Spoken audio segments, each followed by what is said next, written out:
Bismillahirrahmanirrahim. Assalamualaikum warahmatullahi wabarakatuh.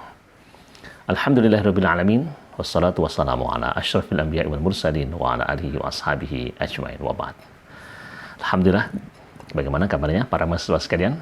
Semoga kita dalam sehat walafiat dan mudah-mudahan seluruh anugerah yang Allah karuniakan kepada kita bisa kita daya gunakan dalam rangka kemaslahatan. Salah satunya kita sedang berjihad fi sabilillah melalui jalur thalabul ilmi. Dan hari ini kita dalam perkuliahan daring kita akan berbicara tentang mata kuliah kita psikolinguistik, yang pada kesempatan kali ini subtema kita adalah tentang bahasa dan agama, ya. Bahasa dan agama. Bagaimana agama juga bertalian dengan masalah bahasa dan bagaimana bahasa yang keluar terartikulasikan karena motivasi agama. Baik. Tentunya bahwa bahasa dengan agama menjadi sangat erat hubungannya. Dikarenakan bahwa agama Islam ini yang memiliki kitab sucinya Al-Quran. Al-Quran turun dari Allah Subhanahu wa Ta'ala, disampaikan kepada malaikat Jibril, kepada Nabi Muhammad SAW untuk disampaikan kepada umatnya, tidak bisa terlepas dari bahasa. Bahkan di dalam Al-Quran sendiri dia disampaikan bahwa innahu latanzilu rabbil alamin, bahwa Al-Quran itu diturunkan dari zat sang penguasa langit dan bumi. Nazala bihi ruhul amin, yang dibawa oleh ruhul amin, malaikat Jibril, ala qalbika litakuna minal munzirin, diturunkan kepada hatimu wahai Muhammad agar engkau menjadi seorang penyeru bilisanin arabiyyin mubin, dengan gaya bahasa, dengan bahasa Arab yang nyata dan jelas. Maka di sini sesungguhnya Al-Quran sedang menyampaikan bahwa dirinya tertutur dengan menggunakan bahasa Arab. Artinya bahwa agama tidak mungkin bisa lepas dari bahasa, karena komunikasi antar individu kepada individu yang lain, antar manusia satu dengan manusia lain, bahkan dakwah ini tersampai melalui bahasa. Nah, karena itulah maka sesungguhnya ada tiga komponen dalam proses komunikasi. Jadi kalau misalnya kita berbicara tentang bahasa dan agama, dalam hal ini kajian psikolinguistik lebih berbicara tentang bagaimana kita berhubungan dengan orang lain dan bagaimana psikologi kita itu berperan. Dalam proses komunikasi paling tidak ada tiga hal penting, ya, yang ikut berperan. Yang pertama adalah pihak yang berkomunikasi. Pihak yang berkomunikasi itu bisa sang pengirim, ya, pengucap, bisa sender atau penerima atau receiver, ya, pengirim berita atau penerimanya. Jadi pihak yang berkomunikasi itu. Kemudian yang kedua adalah informasi yang dikomunikasikan. Jadi konten yang sedang dikomunikasikan. Dalam hal ini kita berbicara tentang Al-Quran. Al-Quran sebagai konten yang dibicarakan dalam ranah agama. Dan yang ketiga adalah alat yang digunakan dalam berkomunikasi. Dalam hal ini tentu kita merujuk pada bahasa. Jadi ada orangnya, orang itu menggunakan alat, dan alat digunakan untuk sebuah media komunikasi yang kontennya adalah Al-Quranul Karim. Nah, oleh karena itulah maka berbicara tentang, sekali lagi, bahasa dan agama, agama ini tidak bisa lepas dari bahasa, karena hampir mayoritas, kita ambil contoh misalnya ibadah ritualistik seseorang, pasti terkait dengan bahasa. Pasti terkait dengan bahasa. Ketika seseorang akan melakukan salat, maka salat secara normal tidak mungkin dilakukan kecuali dengan menuturkan bahasa-bahasa tertentu. Sejak sebelumnya orang berwudu, kalau Syafi'iyah dia telah terbiasa dituntunkan untuk mengucapkan niat wudu dengan menggunakan bahasa Arab. Nawaitul wudu'a li raf'il hadatsil asghari fardalillahi ta'ala. Lalu dia salat, mulai dari dia kemudian niat usolli fardhu zuhri arba'a raka'atin, sampai ia takbir, sampai ia ruku, iktidal, sujud dan seterusnya sampai salam, semua pasti melibatkan bahasa sebagai sarana kita berkontemplasi dengan Allah. Bahkan ketika seseorang meminta, ada anjuran berdoa, ya, berdoa dengan menggunakan bahasa dan lain sebagainya. Nah, oleh karena itu sekali lagi bahwa bahasa sesungguhnya menjadi hal yang tidak mungkin bisa lepas dari kehidupan kita, termasuk juga kehidupan keberagamaan kita. Tanpa bahasa, seolah-olah orang tidak akan bisa berbuat apa-apa. Nah, kalau kita berbicara tentang bahasa agama, ya, bahasa agama, maka sesungguhnya ini merujuk pada paling tidak 3 hal, ya. Ketika kita bicara tentang bahasa agama, kenapa ada bahasa agama? Kenapa ada bahasa non-agama? Kita berbicara bahwa ini bahasa agama, mungkin satu, ungkapan yang digunakan menjelaskan objek yang metafisis. Objek yang metafisis, mulai dari Allah Subhanahu wa Ta'ala sebagai Sang Pencipta, kemudian malaikat, kemudian mizan, kemudian al-jannah, wanar, dan seterusnya. Inilah kajian-kajian yang dibahas di dalam konteks agama. Bahasa digunakan sebagai sarana komunikasi untuk berbicara dalam tema-tema metafisis. Itu satu. Yang kedua adalah bahasa kitab suci agama-agama. Dalam hal ini kalau kita bicara tentang Islam, maka bahasa kitab suci Al-Quran, yakni bahasa Arab. Artinya bahwa bahasa agama itu artinya bahasa Al-Quran. Bahasa agama itu artinya hadis Nabi SAW. Karena agama ini, Islam, itu kan tercitrakan. Atau kebenaran agama itu tercitrakan. Kebenaran yang apa namanya istilahnya, kebenaran yang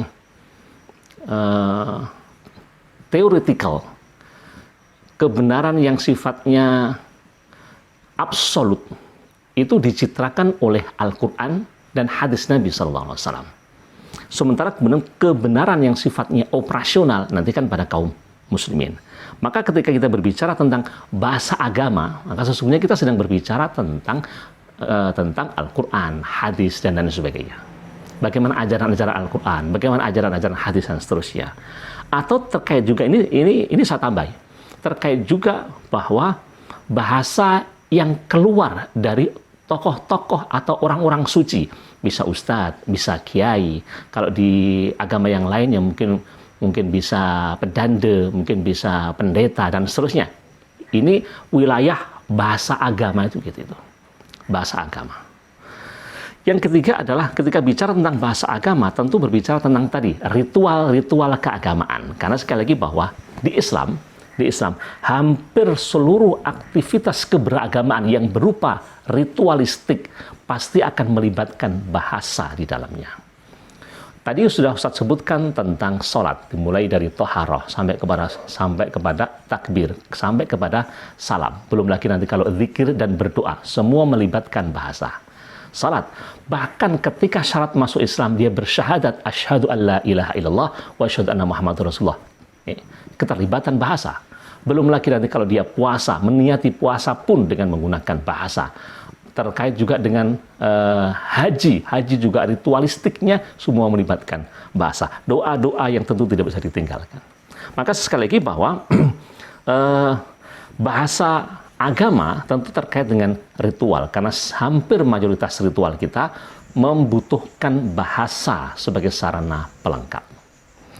Memang ada ritual ibadah yang walaupun tanpa berbicara tetap sah, ya, asalkan dia bisa yang wajib, bisa baca basmalah, bisa niat di dalam hati dan seterusnya. Tetapi tentu kita tidak mengatakan itu sempurna, ya. Kesempurnaannya tentu melibatkan bahasa. Nah, sedangkan ada ulama yang mengatakan bahwa ada dua pendekatan ya di dalam memahami ungkapan-ungkapan keagamaan itu. Jadi satu ada pendekatan namanya theo-oriented, ada pendekatan antro-oriented. Pendekatan theo-oriented itu artinya bahwa bahasa itu adalah merupakan kalam Tuhan yang abadi. Kalam Tuhan yang abadi. Ia berbicara bagaimana harusnya seseorang mengabdi kepada Tuhan, bagaimana seseorang melaksanakan kewajiban pada Tuhan, bagaimana hendaknya seseorang bisa membaca Al-Quran, bagaimana seseorang begini terkait dengan masalah hubungan dia secara teologis kepada Allah Subhanahu wa Ta'ala. Nah, ini pendekatan yang pertama. Ada pendekatan yang kedua bahwa bahasa agama ini adalah lebih ke antro-oriented. Agama berupaya untuk mencetak bagaimana umat ini, manusia ini memiliki perilaku-perilaku beragama. Perilaku toleran, perilaku bertutur kata yang baik, perilaku sopan santun, perilaku untuk bisa saling memiliki rasa empati, perilaku kebaikan-kebaikan yang lainnya. Ya ini tentu kebaikannya akan ditunjukkan secara operasional oleh manusia. Nah, tetapi saya melihat bahwa tentunya dua hal itu tentu tidak bisa ditinggalkan. Jadi bahwa memang peran agama ya atau pendekatan yang kita lakukan dalam beragama adalah bisa pendekatan theo-oriented, di mana kita kemudian ingin melaksanakan tugas-tugas kekhalifahan kita di muka bumi kepada Allah Subhanahu wa taala. Kita harus sholat, kita harus membaca ini, kita harus berdoa, kita harus meminta-minta dan seterusnya. Tetapi bagaimana tugas kekhalifahan di bumi dalam hal memakmurkannya? Inna ansha'nakum fil ardi wasta'amarakum fiha. Allah memerintahkan kita ketika jadi khalifah di muka bumi untuk memakmurkannya, maka tugas peran kita sebagai makhluk sosial itu tentu dibimbing oleh agama. Jadi agama memiliki peran yang sedemikian itu. Dan disinilah kemudian bahasa memiliki andil sangat besar, baik ketika dalam pendekatan theo-oriented ataupun dalam pendekatan antro-oriented. Itu yang kedua. Nah, berikutnya, agama ini juga seringkali memiliki peran di dalam, konflik, baik itu konflik religius, bahkan sampai kepada konflik politik, konflik sosial budaya dan lain sebagainya. Ya. Saya tidak mengatakan itu peran, tetapi ibarat pisau, jadi bahasa itu kalau ibarat pisau, ia bisa dipakai untuk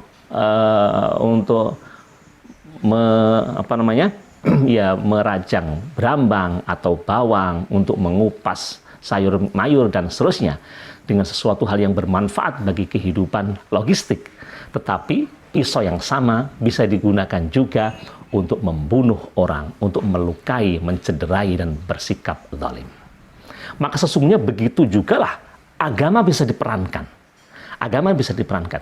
Jadi agama dalam konteks sosial, dalam konteks politik, dalam konteks ekonomi, ia bisa digunakan sebagai sarana yang kita sebut dengan amar ma'ruf nahi munkar. Memerintahkan orang berbuat baik, melarang orang berbuat kejahatan. Ya, dalam konteks sosial, memerintahkan kita saling kenal mengenal, saling ta'aruf, saling berlapang dada, saling toleran, memiliki akhlak, budi pekerti yang baik, tutur kata yang sopan, dan seterusnya. Dalam konteks ekonomi, mengajarkan agar kita senantiasa berinfak, senantiasa untuk berzakat, menyantuni yang papa, dan seterusnya. Tetapi di sisi lain, agama juga memiliki peran di mana dalam konteks konflik ia pun bisa juga diperankan. Nah, tentu ini tidak lepas dari perbedaan pemahaman yang ada dalam struktur masyarakat. Misalnya, kalau di dalam hadis Nabi ada hadis yang berbunyi sumu li ru'yatih wa aftilu li ru'yatih. Berpuasalah kalian karena sebab melihat hilal, dan berbukalah dalam artian berhari rayalah dengan sebab melihat bulan. Dalam hadis yang lain, idza ra'aitumuhu fasumu, kalau kamu sudah melihat hilal maka berpuasalah. Maka disinilah kemudian nanti paling tidak konflik, atau kalau tidak kita katakan konflik, perbedaan pendapat itu terjadi ketika seseorang memahami kata ra'aitumuhu. Apakah itu dari kata ra'yun, apakah itu dari kata ru'yah? Karena ra'a yara ru'yatan artinya melihat, ra'a yara ra'yun itu bisa berarti pandangan, berpandangan.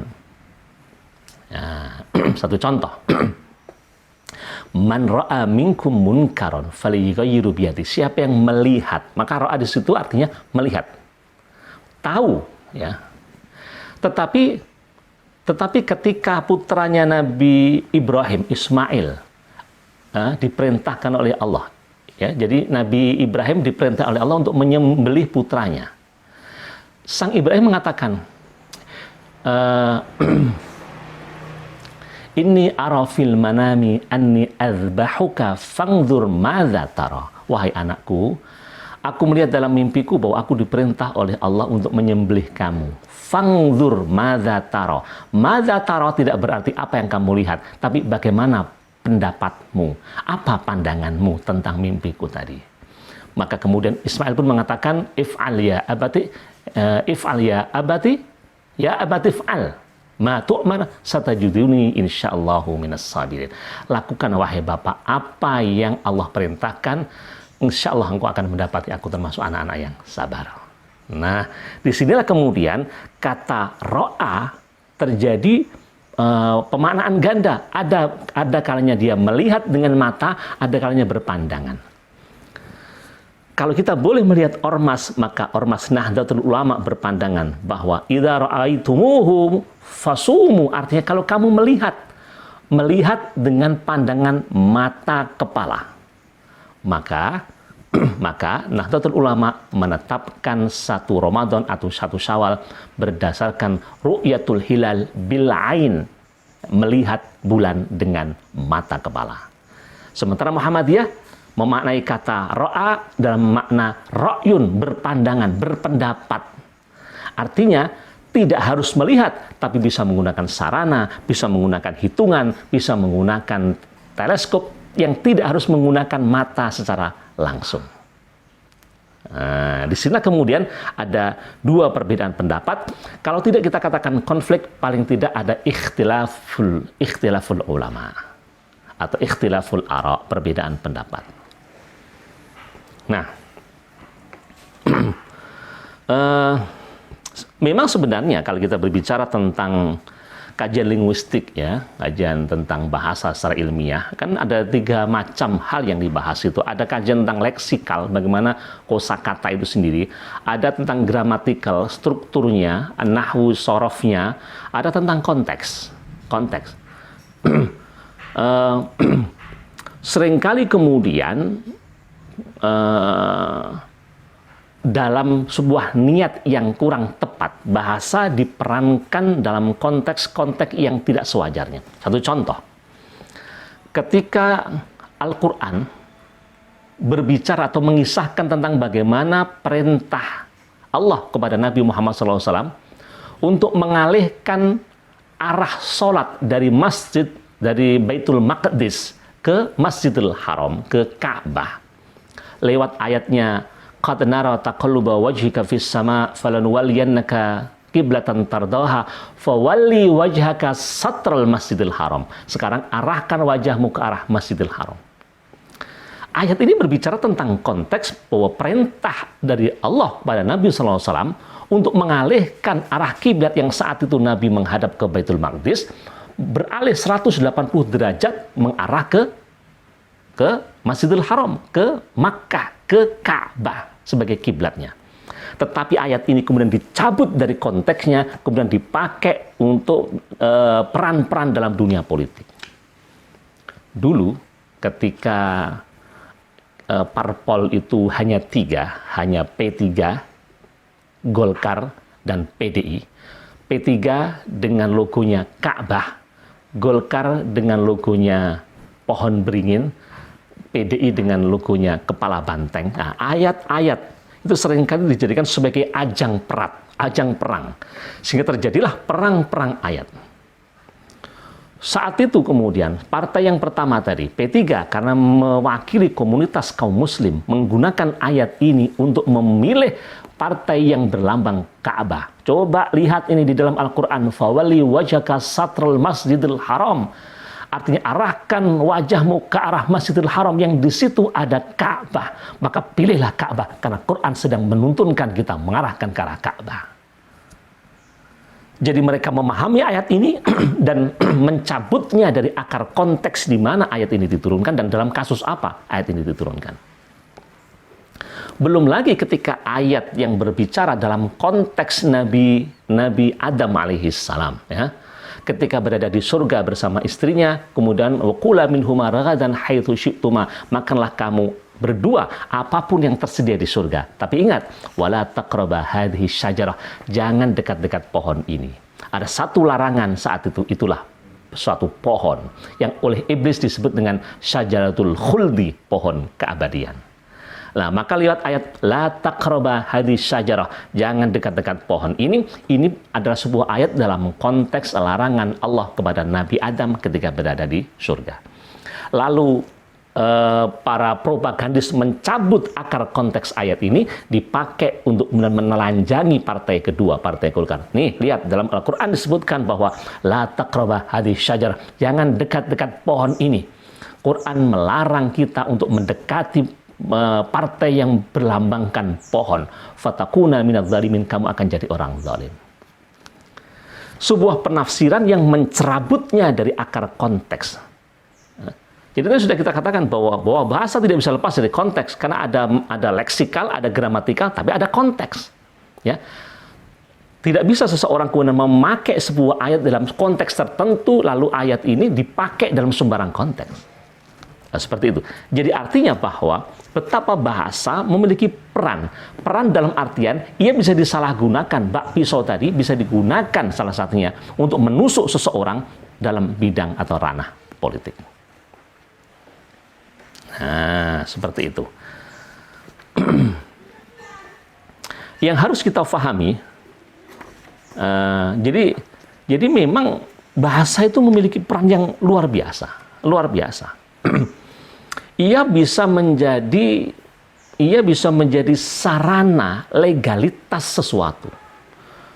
Seseorang yang bukan sanak, bukan kadang, bukan saudara, laki-laki dan perempuan yang bahkan ketika melihat pun dia harus saling menunduk, tapi ketika diungkapkan dengan bahasa, sang wali mengatakan angkahtuka wa zawajtuka bi Fatimah binta Abiha bi mahri hakada wa hakada halan. Lalu dijawab dengan qabiltu nikahaha wa tazwijaha bil mahril madhkur.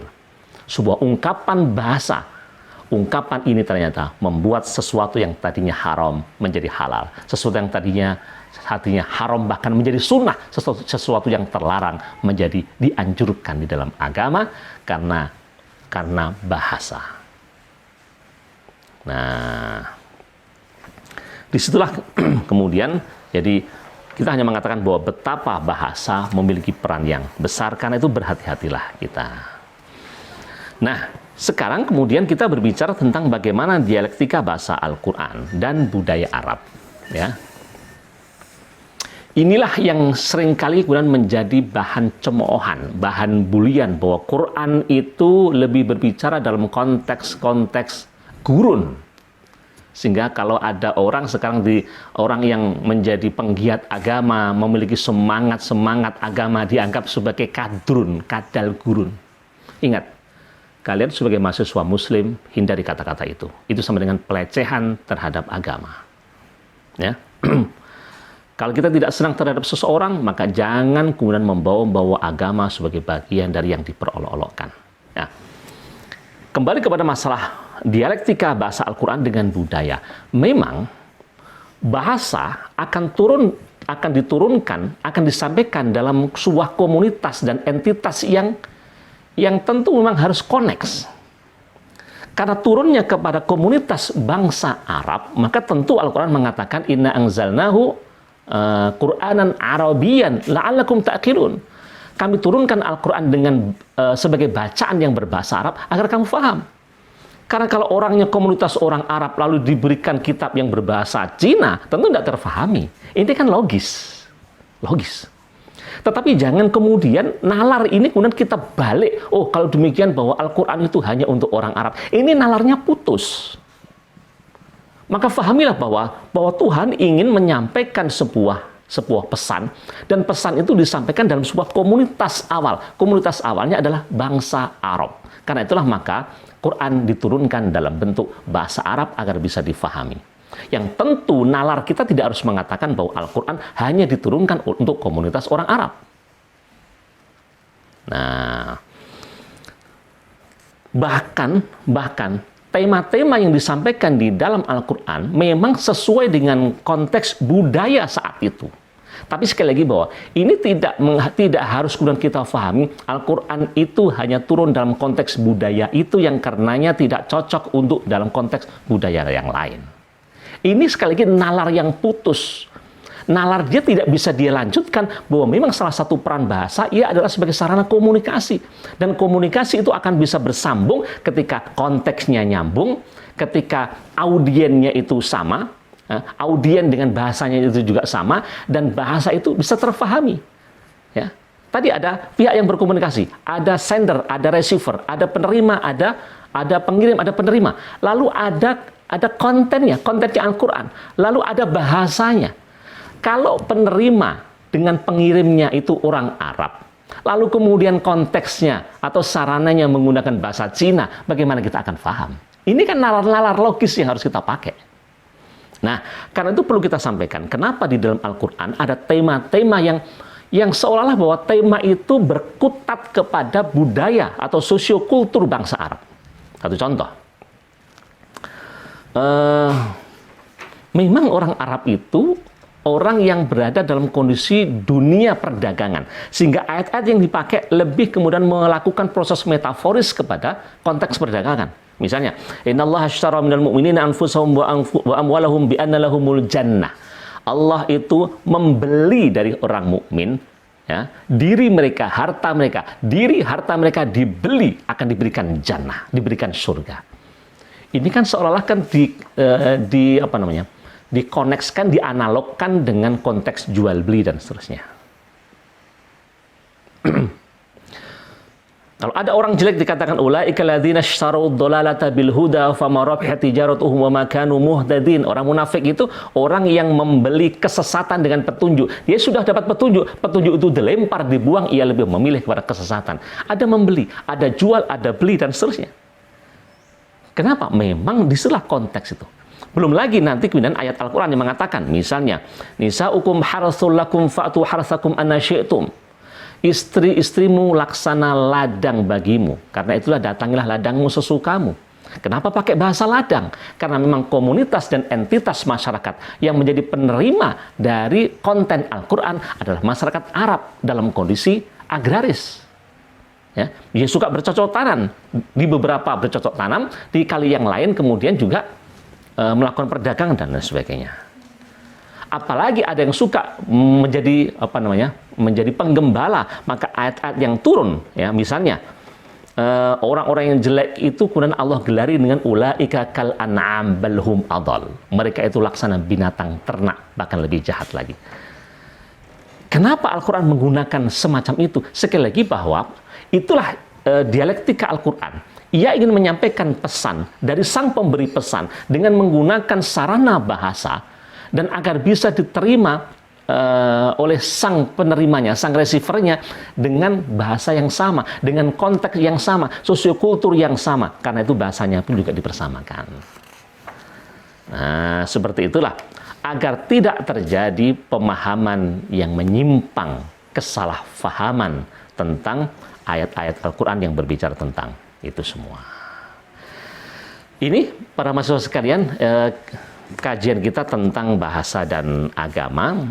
Tentu bisa dikembangkan lagi, mahasiswa tentu bisa mengembangkan tema-tema ini, dan mudah-mudahan tema ini akan memahamkan kepada kita tentang betapa bahasa begitu berperan di dalam agama, dan agama ini seolah-olah akan menjadi agama tidak bisa berjalan tanpa keberadaan bahasa. Karena itu pelajarilah bahasa, jadikan bahasa sebagai sarana amar ma'ruf, sarana nahi munkar, sarana berbuat kebaikan, dan seterusnya. Jangan sebaliknya, laksana pisau, gunakan untuk kebaikan, jangan digunakan untuk kezaliman. Demikian yang bisa kita sampaikan, mudah-mudahan bermanfaat. Wallahu a'lam bishawab. Subhanakallahumma wa bihamdika, asyhadu an la ilaha illa anta, astaghfiruka wa atubu ilaik. Assalamualaikum warahmatullahi wabarakatuh.